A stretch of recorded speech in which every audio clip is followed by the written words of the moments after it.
বিসমিল্লাহির রহমানির রহিম।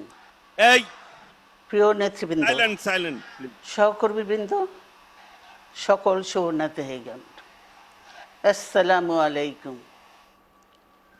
প্রতি বছর মে মাসের এই দিনটি আমাদের পরিবারে আসে এক বেদনা বিধুর স্মৃতি নিয়ে। এই দিনে শুধু আমাদের পরিবার নয়, বরং সমগ্র দেশই হয়ে উঠে পড়েছিল বেদনার্ত ও অভিভাবকহীন।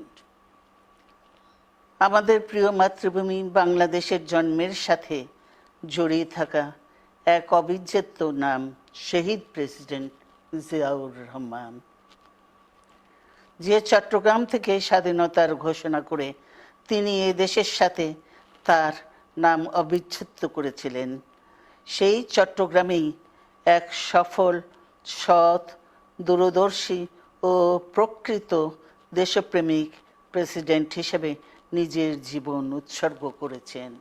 এদেশে গণতন্ত্র, স্বাধীনতা, সংবাদপত্র ও বিচার বিভাগের স্বাধীনতা, স্বনির্ভরতা ও উন্নয়ন এবং নিজস্ব জাতীয়তাবাদ সৃষ্টির অনন্য রূপকার শহীদ জিয়া, যে গণতন্ত্র প্রতিষ্ঠা আর সার্বভৌমত্ব রক্ষার লড়াইয়ে তিনি শাহাদাত বরণ করেছেন, সেই গণতন্ত্র নিরবচ্ছিন্ন যাত্রা আজও বাধাগ্রস্ত হচ্ছে প্রতি পদে পদে।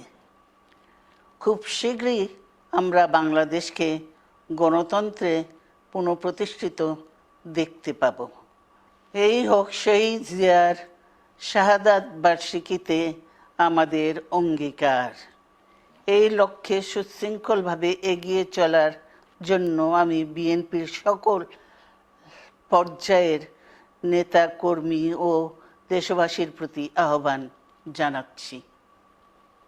মনে রাখবেন, সবার জন্য গণতন্ত্র ও উন্নয়নের মাধ্যমে সকল সমস্যার সমাধানের যে রাজনীতি শহীদ জিয়া রেখে গেছেন, তা বাস্তবায়নের মাধ্যমে তার প্রতি শ্রদ্ধা জানাতে হবে।